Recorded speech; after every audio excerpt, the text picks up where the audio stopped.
The average time a buyer spends looking for a property to buy in Australia is 7 months, and they typically end up emotionally overpaying at the hand of a trained sales agent.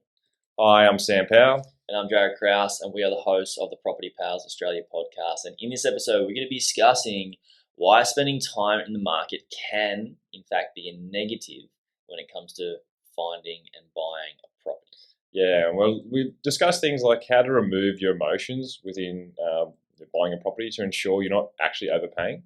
Yeah, we also discuss, what data you need to be understanding and knowing to also understand market conditions. As well as the importance of building relationships with local property professionals like real estate agents, property managers, accountants, etc. Yeah, I also, and we both talk about wives' tales and common sayings that can actually, in fact, be unconscious roadblocks to your success in property. So there's a few there that we do mention. And before we get stuck in this podcast episode, this is not the only way we can help you for free through this pod and the value in it. Go to our website and we have a mini course on how to maximize your borrowing capacity. So head to propertypals.au/resources to get this tool. It helps you increase your borrowing capacity so you can buy a better asset. Welcome to Property Pals, the podcast where we share everything around how to build a property portfolio, from researching areas, financing, structuring, buying, selling, and reinvesting to live a life of financial independence. As a disclaimer, any information shared by myself, Jared, Sam, and the Property Pals team is strictly general and should not be taken as constituting professional advice. You should consider seeking independent legal, financial, and taxation advice from a qualified professional.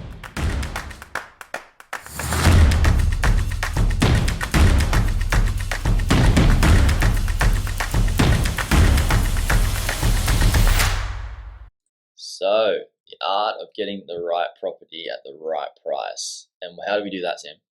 By understanding market conditions, Jared. Yes. So, I know this well through the business world, and typically I tell people, like, the more time they spend looking at deals, the more they're going to know the value of them, the good ones versus the bad ones. But you mentioned to me today there's a way to fast track your time in the market by doing a certain few things. But first, why do we need to understand the market conditions to be able to get the property at the right price? Well, the right property at the right price. Yeah, good question. The market conditions are always changing, right? So they go in waves. You see stock markets, understand that prices go up and then they plateau, they come down. In order to get the best results, you need to have that level of understanding of the market that you're buying into. And through doing that, a lot of people would go the long way in just going to open homes, looking at properties, and missing out on a few, or going under offer on a couple, and then realizing that it's actually not the right asset after building a pest, or having that time to think about it. A lot of people get caught up in, I guess, the emotion. They put money on the table, and then once they've got the contract there and they're about to sign it, they start over analyzing and thinking all these different aspects which they should have done prior to give them that confidence. But it is an emotional time, and people don't do it every day, right? So it's nothing to be, I guess, concerned about for if this is going through people's minds. Like that's me. Yeah. It's just that through doing it every single day, you understand there are shortcuts in how to get there, and a lot of that is through the data and talking to the right people. All right, let's go through that. Let's open up that. But first, I think it's really worth emphasizing one thing you mentioned is that if you understand the market conditions, you can be unattached and less emotional about the deal, right? Typically, I mean, if you're buying a family home that you've been always dreaming of, it's kind of likely that you're going to start to build out projections in your mind of how good it's going to be to live there with your family and all that sort of stuff, which can allow you to pay more for the property because you're emotional about it. And by understanding the market conditions, you can be unattached. It helps you to be unattached and not have emotions in the whole buying process, right? Yeah, that's the biggest killer is human emotion. And I do say to people, as a valuer, I can't value human emotion, but as a property, I guess, buyer in the market every day, you add on your analysis to what you believe the property's worth, but you also need to understand, well, who are you competing against? Because all your comparable evidence has sold, and the properties that are on the market, I mean, they're asking prices. We refer to them as toilet paper in that they don't really give you a true reflection of what the property's worth. It's just a marketing ploy. There's asking prices. So Yes. you got your sold evidence. That's your best evidence for a valuation perspective. But what people miss out on is they get so caught up in that sold evidence to justify what they're willing to pay for a property that they're not actually taking into account, well, that no longer exists. Someone owns that, but there's still 10 other or 9 other buyers that missed out on that property that are now looking at this, that have been looking at properties in that region for a few months, and they're getting frustrated with the whole process because everyone's doing the same thing. It's kind of like their baptism of fire into buying property, and I always want to help people. What are some key ways to fast track that so you don't spend the industry standard 7 months on market trying to find a property, missing out on 5, and then emotionally paying at the hand of a trained sales agent. What percentage of people actually end up going through that cycle and doing that? Like going through that exact process, not exact, but like a similar process of 7 months looking, being frustrated, and then emotionally buying. What percentage, like roughly, would you say? 70%. 70%. Okay. 70%. Easy. And huge. Even so this pod is very timely and very important. But it's always the case in every single market throughout my career. But it's human emotion. So that's what I love about stock charts and markets is that you can actually track human emotion. You see it rising through those times of prosperity, and then when there's uncertainty or fear in the media, you see it dropping, right? And then those times when they are dropping, they're the best time to be buying into. But I guess that's market psychology.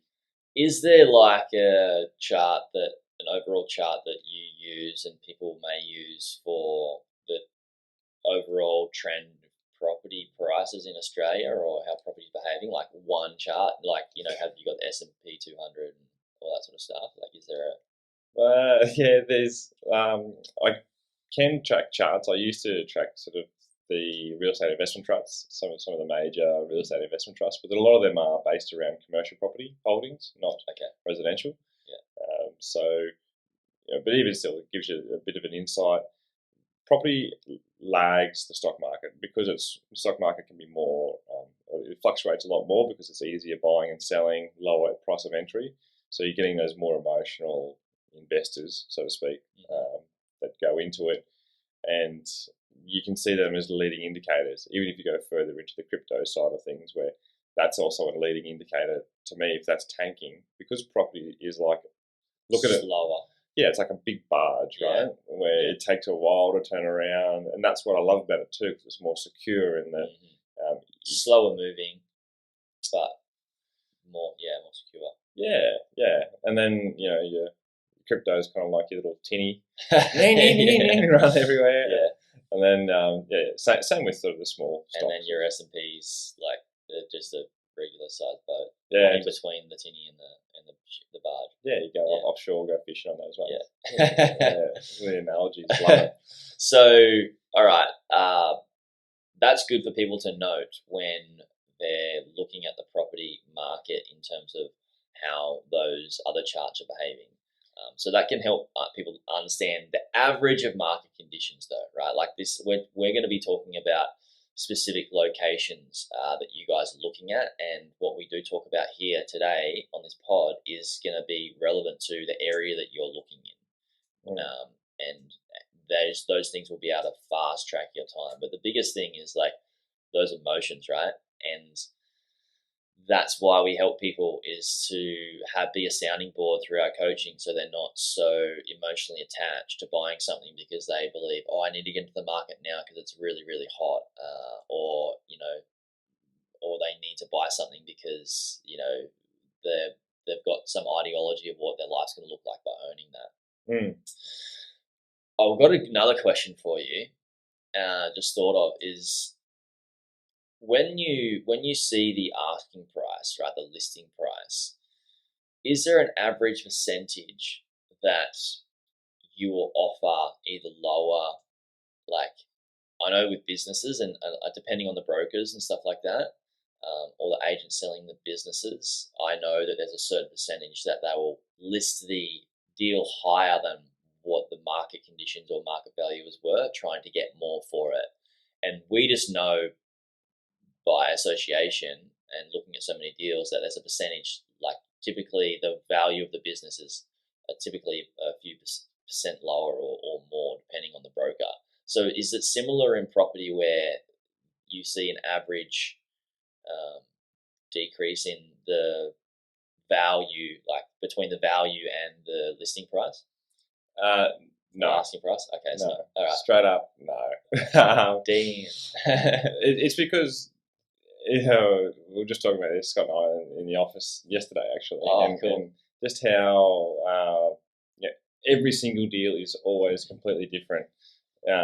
So you're competing with a different market, a different property, and a different agent every single time. There's so many different variables. Like there's definitely ones that have similar tactics where the guide price is used as bait to put out there. People see, that's $2.5 million.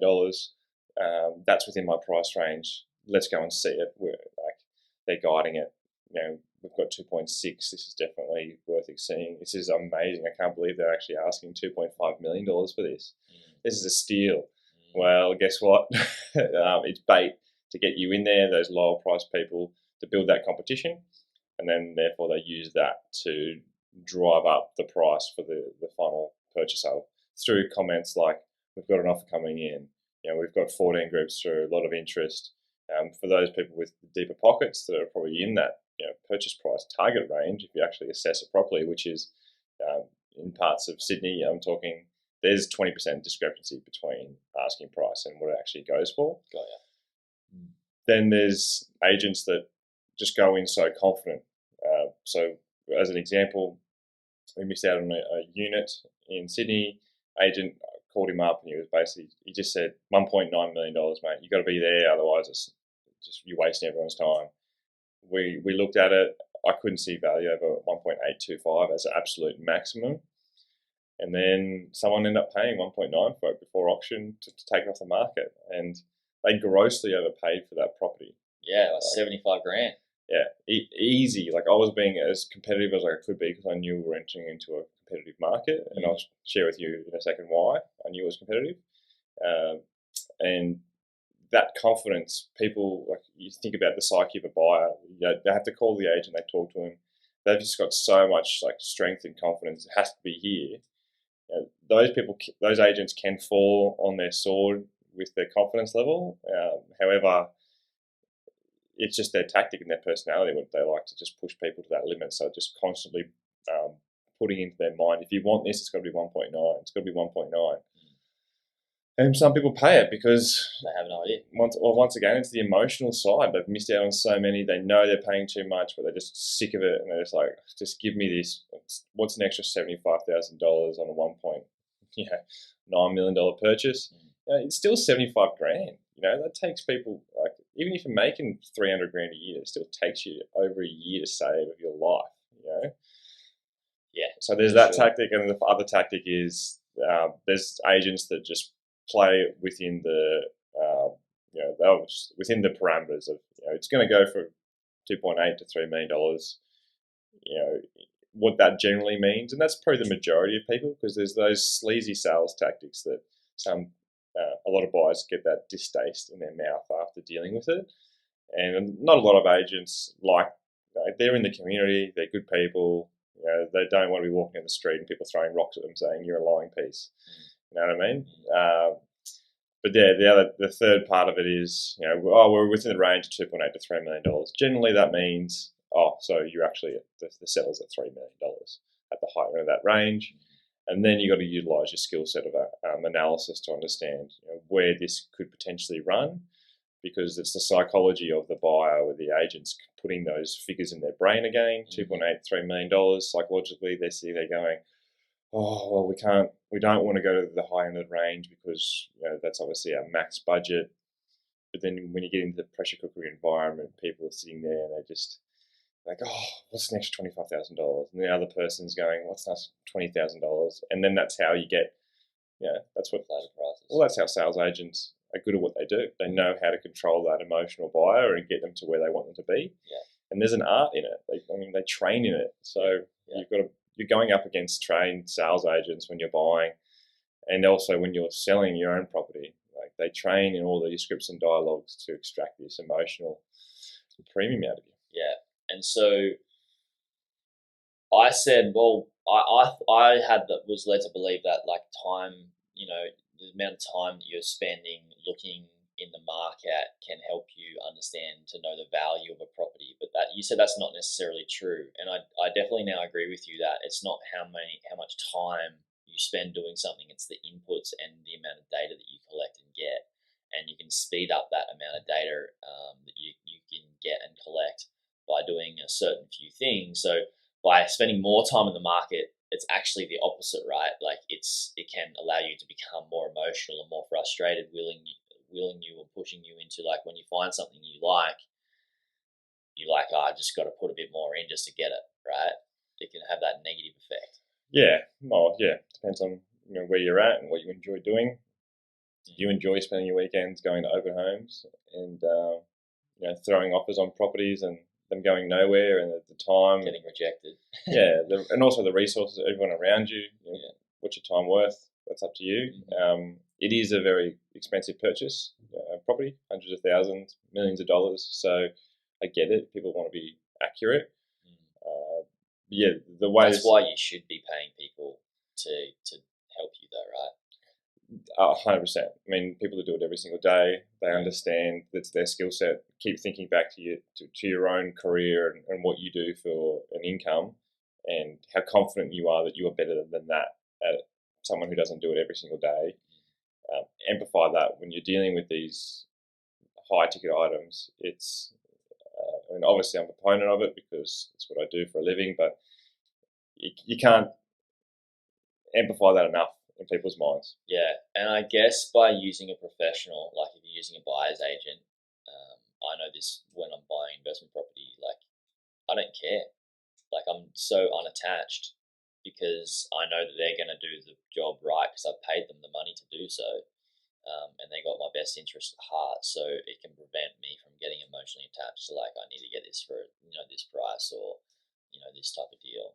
Before we continue today's pod, I want to ask you a few questions. What is your property investment goal? What type of properties do you want to own? How many?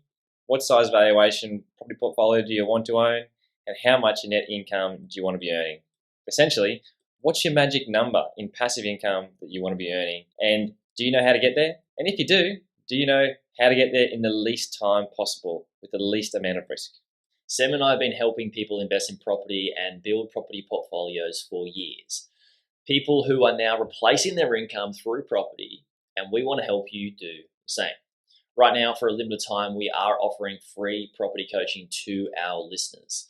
We won't be able to do this forever, of course, so head to propertypals.au/coaching. That's propertypals.au/coaching to see how we can help you achieve your investment property goals. Link will be in the description too. So let's get into the meat and potatoes. I mean, a lot of people think that, all right, these tactics that we're going to share around like things you need to check to know and understand the market condition are important. But first and foremost comes what that should be built on, and you understand the market should be built on a good mindset and not being emotionally attached first. I think that's really the meat and potatoes. Yep, yeah, that's the foundations really, and that's also drill into your brain that there's not a perfect property for you, and there's always going to be another one coming to the market that you do miss. Mm-hmm. So that helps to take that emotion out of it.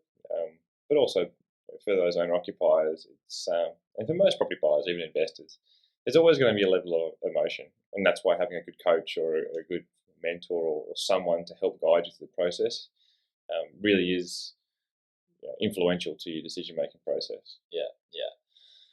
So let me ask, what are some of the things we can do to speed up our time looking and to also know the actual value of the property by understanding market conditions? Like, how do we, what are some things that we should be doing and looking at?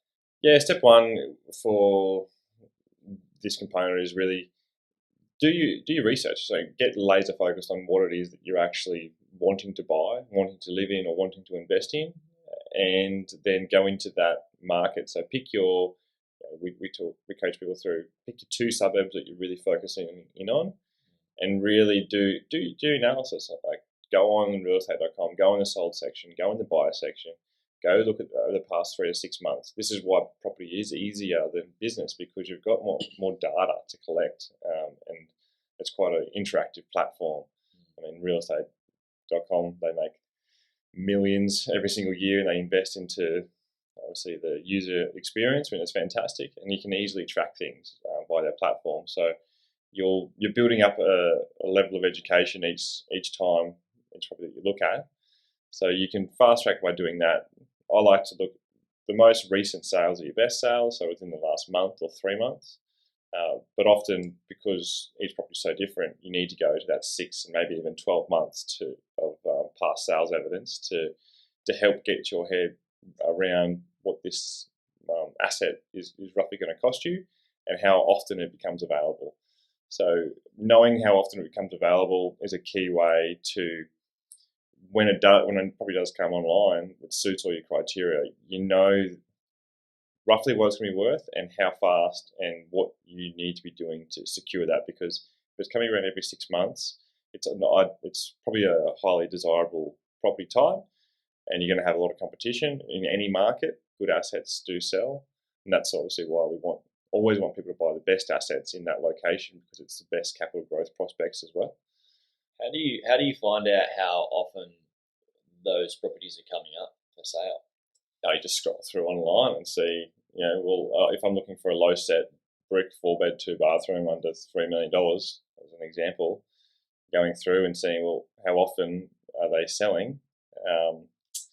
And example, realestate.com, do your search in your 2 key suburbs, go into your price parameters, search $2.5 to $3.5 million over the last 6 months, hit search. If you can filter it through houses, bedrooms, etc., and then filter that through highest to lowest in price, and then you can start to see where they're all sitting. And you can also filter it through newest to oldest, and then it has the dates on it, so you can sit there and go, well, that's sold. That's the perfect property that I want in this location. That's sold in July. Okay, keep scrolling down. Oh, that's another one. I would have bought that. That's sold in March. Okay, cool. Well, the time between July and March is 4 months. You keep scrolling through, and that's how you start to get. You see one in December, which is another 4 months apart. So one comes along every 4 months, and you need to be ready for it. Yeah. So that's a key part that you can really shorten that process. And then, we'll jump into the next part of it, which is, well, you're in this market right now, right here, right now. Mm-hmm. This property's come up, and you want to buy it. So, how to understand the heat in the market? I do through data. So, that's really good. What data? Well, we do pay a lot of money for data, so that's.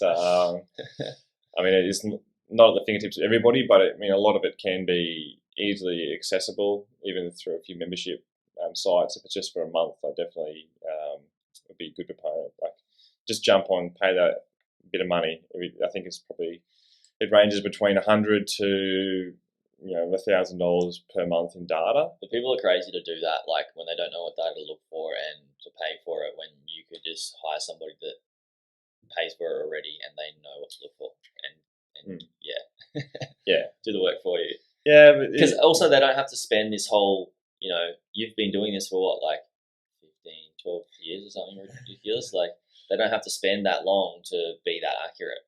No, that's the value of good advice, right? People, the property industry is full of sharks, right? Like the trust level on real estate agents is 5%, and I think 5%.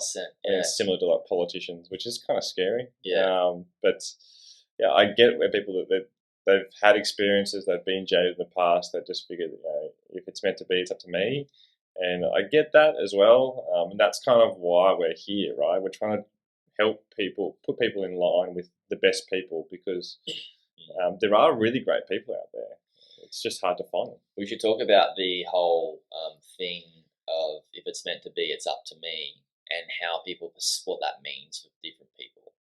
So, for example, I believe that, because that can be a massive thing that can hold people back in terms of mindset. It's like, it's meant to be, it's up to me. I think, and my perception is that a lot of people believe that if it's up to them, they need to do the work. I'm definitely a big learner of that. Yeah. Whereas if it is meant to be, it's up to me, it could be up to you to do something different. It could be up to you to do your due diligence to find somebody else to do the work.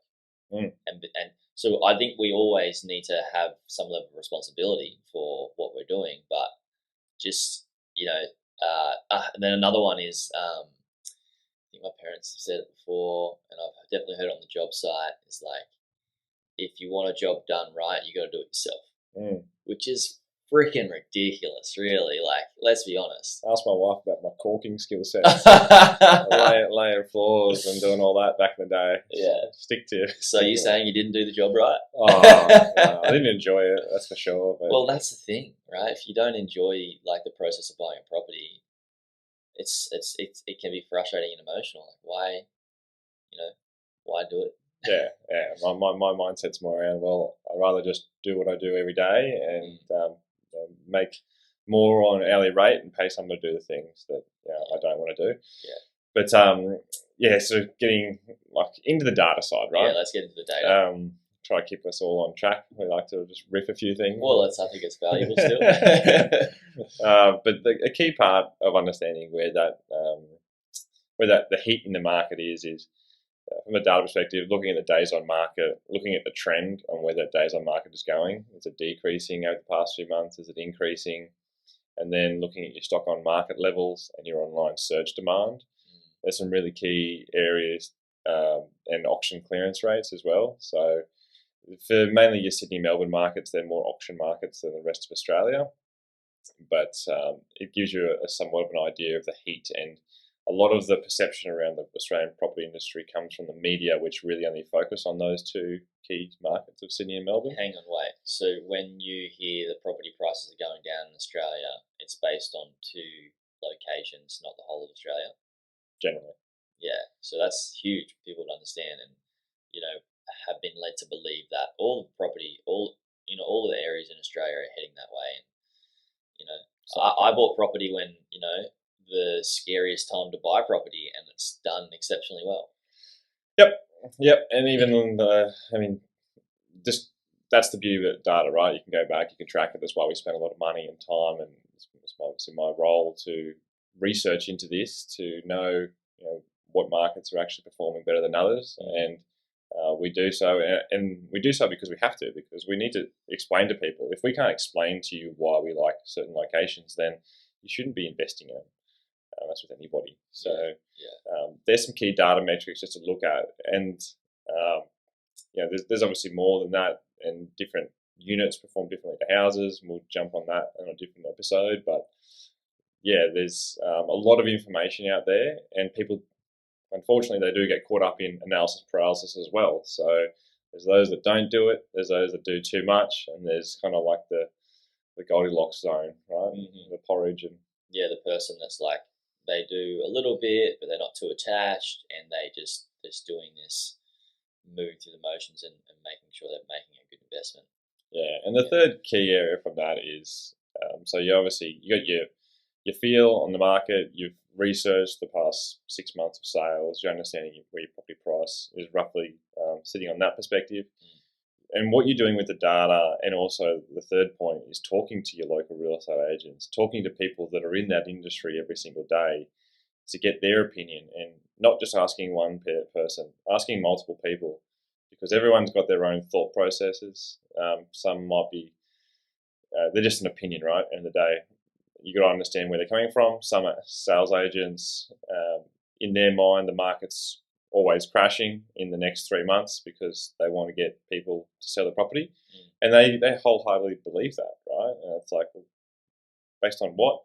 Your opinion, that's fine, but I'd rather zoom out and look at a more macroeconomic viewpoint and not believe what a local real estate agent is saying, but look at all those different data metrics on where the economy is, where the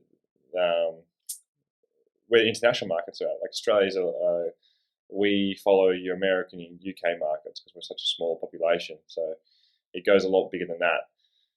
Bit of a tangent, but just understanding who to talk to and their opinion and gathering that is really key.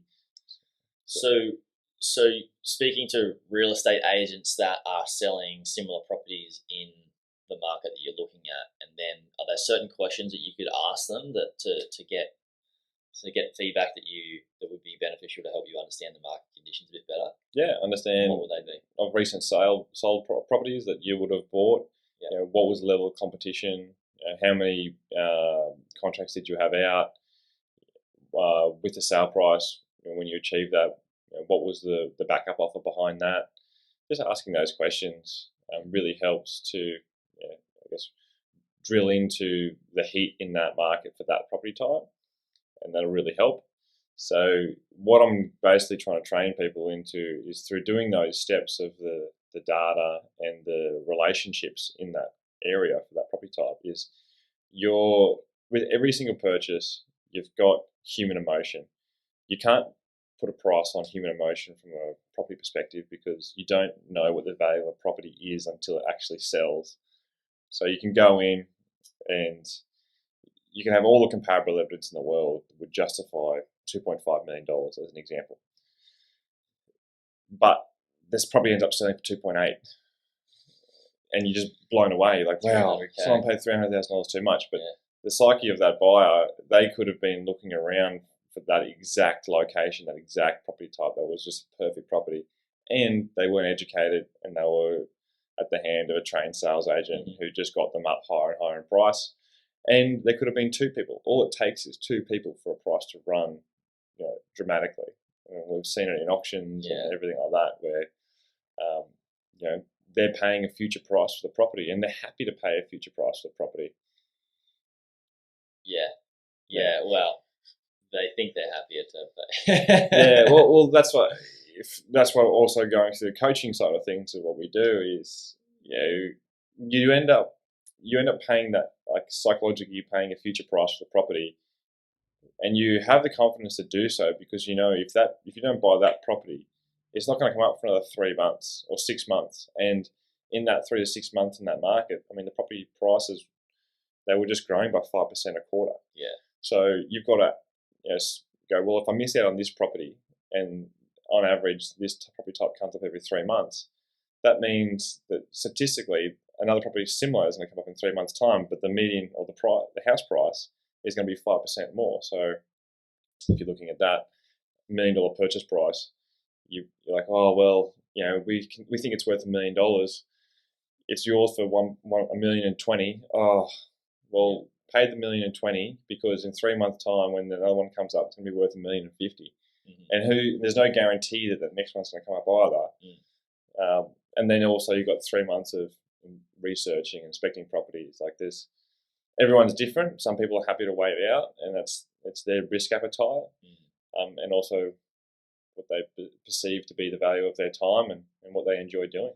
Yeah, so you kind of got to understand the value of the property, but at the same time, you've got to match the market as where it's at as well, right? Because the value of a property is what somebody's willing to pay for it at the end of the day, right? Yep. The definition on the Australian Property Institute is a willing buyer, willing seller, local agent in an arm's length transaction. Like, where all parties are actively, prudently, without compulsion. Yeah. Are you speaking words straight from the website? Oh, for uni to pass one of my valuations, so that was like one of the questions is, what is the definition of market value? And I had to memorize it. Oh, that's awesome.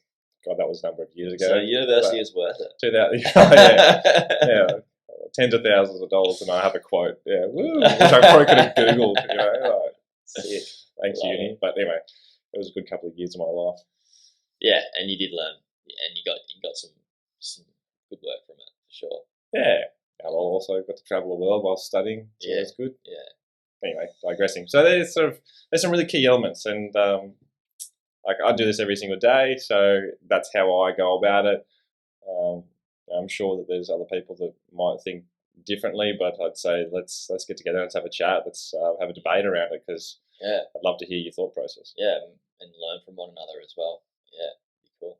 Yeah, and speaking of that, guys, if you do have questions, hello@propertypals.au. There's no .com, so hello@propertypals.au. Send in some questions. We can answer them. Actually, we've got some questions we need to answer on a pod, don't we? Yes. You've got them in a sheet there.